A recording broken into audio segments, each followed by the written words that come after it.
Well, hello there. Okay, so my name is Lisa Callahan, and I'm the founder of the Women's Emotional Eating Community Support Group. I also have a wonderful community called Crush That Food Thing Self-Discovery System, where I help women to identify their invisible emotional relationship with food through taking a journey of self-discovery. And that's why, even though these topics are all geared towards emotional eating, we also gear them a lot towards different topics, because we have to be able to identify that this is not about the food. If it was, well, gosh, you could fix that in like an instant, right? You could go on a diet, you could, change some of your thoughts around eating or cooking or activity or whatever, and then it would be super, super simple. But because it's not super simple, we have to be able to go down deep into what is going on underneath the food. And that's why we do this through different topics that will enlighten us to be able to see things through a different lens. So the topic today is about how to develop your happiness skill. And I want to start off with a quote that I absolutely love. This quote rocked my world, it changed my life, and it gave me a new awareness about what happiness really is. So I'm going to read. Happiness is a choice you make and a skill you develop. The mind is just as malleable as the body. We spend so much time and effort trying to change the external world, other people, and our own bodies, all while accepting ourselves the way that we were pre-programmed in our youths. We accept that voice that talks to us in our head all the time as the source of all truth, but all of it's malleable. Every day is new, and memory and identity are burdens from the past that prevent us from living freely in the present. And so with this quote that I absolutely love, what I take from it is that a lot of times we spend a lot of our energy trying to change things that are going on outside of ourselves. We tell ourselves that if I have more of this, if I have less of that, if this looked like this, then I would be happy. And so it's that old saying, like, I'll be happy when. And I want you to take away, if there's anything, one thing that you take away from this training right now, it's that anytime that you say, I'll be happy when, you're actually removing yourself from I'll be happy now. And if you're removing yourself from I'll be happy now, then you're the one thing that's standing in your own way. If you are the one thing that's standing in your own way, nobody can help you, because you're the one that's blocking your ability to progress. If you're blocking your ability to progress, then so be it. You might be doing it for really, really good reasons. Maybe it's not the right time in your life. Maybe you're afraid of something. Maybe you just continue to convince yourself to do what's easy instead of doing what's right. And so when we do these things, that's okay. You can do that because, there's always another day, unless there isn't. And then that's it. And so that's why I say that if you're struggling with the deep-rooted feeling of joy, and in my Crush That Food Thing program, we talk about putting on joy block. Are you putting on joy block, almost like sunblock? Are you the one that is blocking out the entryway of anything new happening in your life? Is it possible? And so that's why I come in here and I challenge you to change, because honestly, if I accept you how you are, I make you worse. However, if I challenge you to change, then what I'm going to be doing is I'm going to be welcoming in what I know you're capable of. Now you might say to me, Lisa, you don't know me. What I'm going to say to you is I do, because I know me. And last I checked, I was a human being, and last you checked, probably you were a human being too.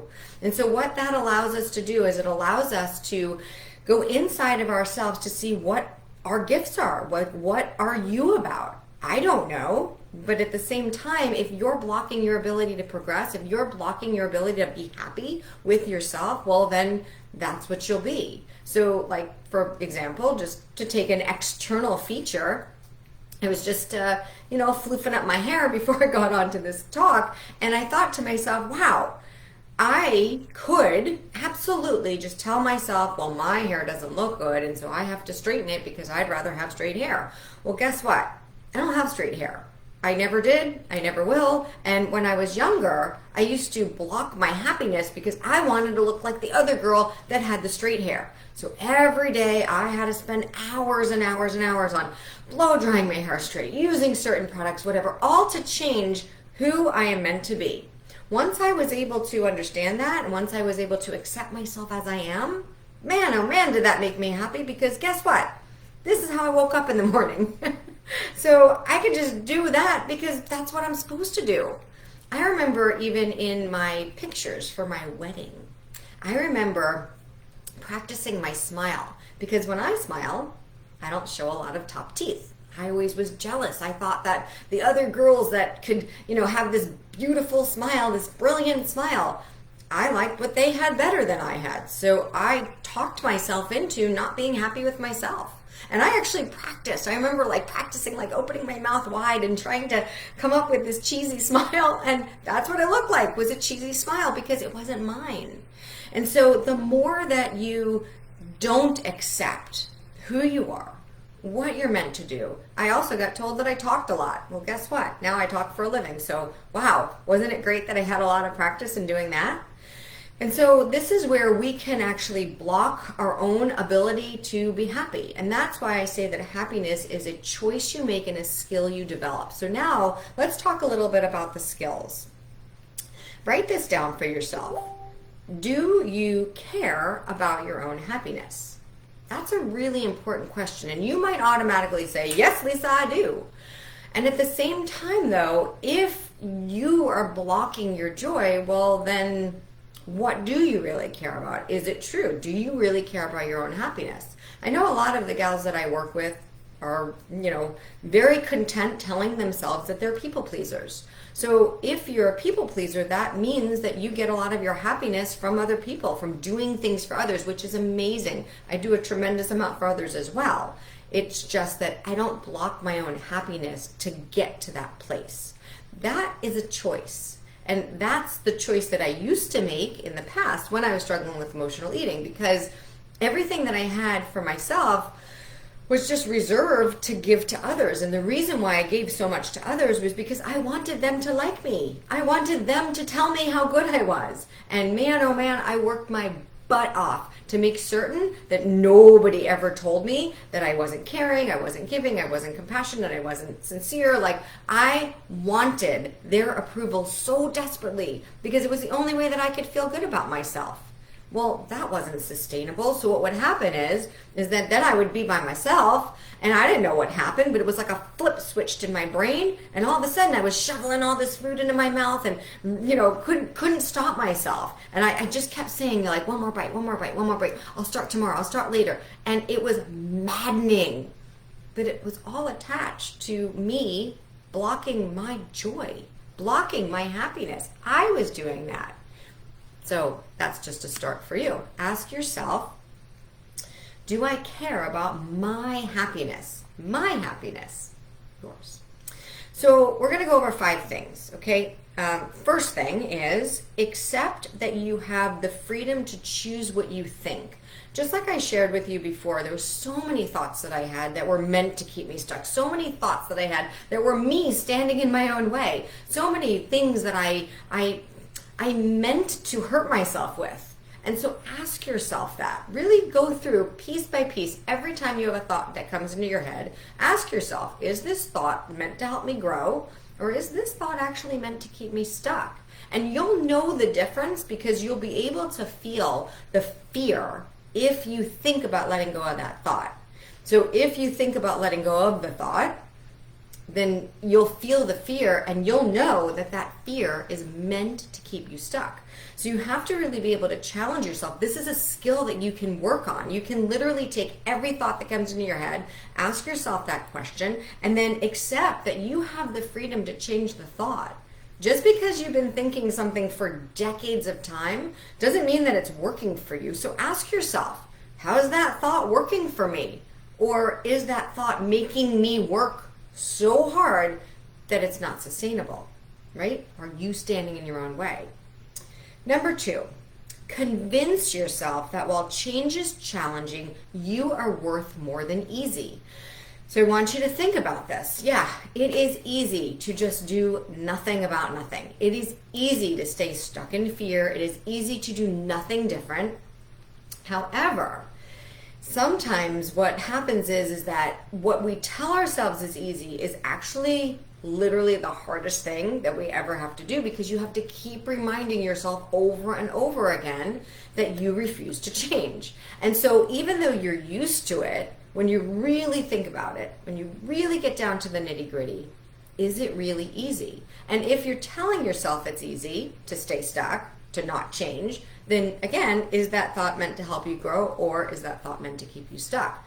Now, think about it in a different perspective as well. If you convince yourself that it's easy, what are you telling yourself? Are you telling yourself that it's like, well, I'm not worth the time and effort? Are you telling yourself a silent message that if it's hard, then that's not for you? That you'll put in hard work for other people. You'd bend over backwards, practically kill yourself, making certain that they're happy with you. But what about you? Why isn't it important? How come if it's hard for you, then you're not going to do it? So kind of question that for yourself and be able to convince yourself that even though you might think it's hard, that you are worth it. Number 3, be willing to forgive yourself and others, because sometimes we can kind of put our foot in concrete and be like, well, I am like, this is what I think about this, so-and-so did this to me, or I did this to so-and-so, and you cannot forgive. Many times, lack of the ability to forgive is the thing that will keep you just kind of cemented in there. And there's that line in the sand, and you are just like, I am not taking a step across that line. Nope, they did me wrong, and they're going to pay, And then what are you doing, really? Are you cutting off your nose to spite your face? In my life, I have both had to ask for forgiveness, and I also have had to forgive. And it doesn't really matter which side of that coin you're on. Honestly, it really doesn't. And trust me when I say that I have been on both sides of that coin. And the thing that's really important is the result that you're going to get if you don't forgive. So I'm going to give you a little quote here. Without forgiveness, we remain tethered to the person who harmed us, even if that person's yourself, like a former version of yourself. We are bound with chains of bitterness, tied and trapped together. Until we can forgive, we remain locked in our pain and locked out of the possibility of experiencing healing, and freedom, locked out of the possibility of being at peace.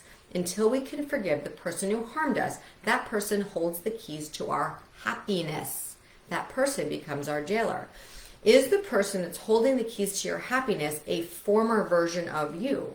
Right? Like a different time. Is there a 20-year-old? Is there a 30-year-old? Is there a 6-year-old? Like in your mind that is holding the keys to your happiness? And if so, then why aren't you willing to navigate through that?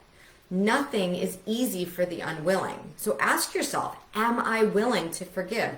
Am I willing to choose to change? And if you're not, well, then there you have your answer, right? And so you'll be locked into the past. You'll be locked to the version of you or the other person who you are being unforgiving of, and you're locked into that bitterness. And let me just think for a second. That's not easy. It's just not. So that's number 3. Number 4, this is an interesting one. Choose happiness over certainty. So this is an interesting piece. When we're in Crush That Food Thing Self-Discovery System, we talk a lot about kind of being on the old beaten path, right? Even though the path seems to change because, you go through different seasons, of course, and yet at the same time, if your response to yourself never changes, well, then you're going to go through all those seasons with the same old ratty winter jacket on and the same old ratty shoes and the same old ratty, whatever. So it's the same thing over and over again, even if it seems like it's different. This is what happens when we go on diets, right? We're like, oh, this is the best thing since sliced bread. It's awesome. But at the same time, it literally resembles every other diet you've been on, where you get really excited and then you full charge for the first 4 weeks, and then you're doing great and it's amazing, and then all of a sudden you plateau, and then the next thing you know, you come crashing down and you lose 50 pounds and then you gain 30 pounds and you're like, what the heck is going on? Well, guess what? It's certainty. You are always going to get yourself onto that certain track if you stay in that direction, even if it seems like it's different. You know it's not different. And so what I want to do is I want you to choose happiness over certainty. Most people, listen to this, most people will choose unhappiness over uncertainty, right? So even with self-discovery, a lot of women will convince themselves, hard no, don't want to unlock the door, don't want to know what's underneath that, that trap door there. I'm not going in there. And so they basically choose to stay unhappy over being uncertain because they've convinced themselves somehow that the discoveries that they're going to make are scary. Well, that's not true, number one. And number two, like, how do you know that, right? And so everything's greater in your mind. You're always going to like plow things over into your mind. And then when you actually go through them, they're pretty easy. So most people will choose unhappiness over uncertainty. Are you choosing unhappiness over uncertainty? I don't know. Ask yourself. Tell yourself that it's okay not to know what is happening next. You are smart. You are capable, and you will figure it out one step at a time. That I know for certain. And the last thing is stop comparing yourself to anyone else's journey. Literally. Just hard stop. Anytime you're like, well, my friend has blah, blah, blah. Her husband's the greatest. I wish my husband was like that. My parents were blah, blah, blah, blah. And my sister got this. And, anytime you're like, just stop. Write this down. Comparison is a thief of happiness. So if you're trying to develop the happy skill and you're going to compare yourself to anyone else, then guess what? You are going to be robbed. All right, I hope that you enjoyed this talk today. Drop me some comments. I want to see what you guys think about this. And please, please, please reach out if you are interested in any of the other trainings that I have. We will have a form in here that you can fill out to get a specific training from us. And touch base with me. Leave me a comment. I'll answer you back, and we'll take it from there. All right, onward and upward to a positive day. Bye for now.